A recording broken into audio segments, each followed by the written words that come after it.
U.S. President Joe Biden publicly vowed for the first time on Wednesday to stop giving Israel weapons if its forces make a full-scale invasion of Rafah, a city packed with refugees fleeing the war elsewhere in Gaza.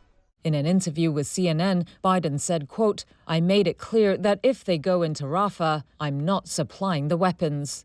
He acknowledged in the interview that American bombs provided to Israel have killed civilians in the 7-month-old offensive in Gaza, which came in response to Hamas's attack on October the 7th. The comments are the president's strongest public language to date and underscore a growing rift between the U.S. and its closest Middle Eastern ally.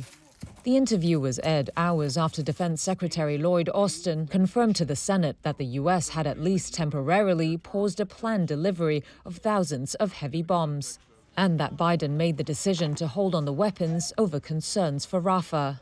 That marks the first such delay since the U.S. administration pledged ironclad support to Israel.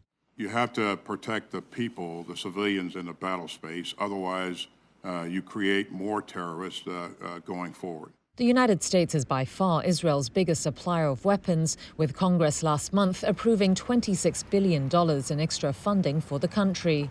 Biden said the U.S. would continue to provide defensive weapons, including for Israel's Iron Dome anti-missile system.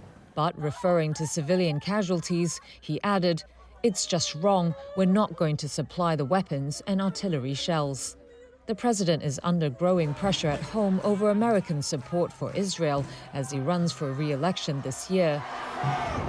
There was no immediate comment from Israel on Biden's remarks, but Israeli authorities have insisted Rafah must be hit, saying thousands of Hamas fighters are there. Its forces have continued tank and aerial strikes on southern Gaza after moving in on Tuesday via the Rafah border crossing with Egypt, which cut off a vital aid route.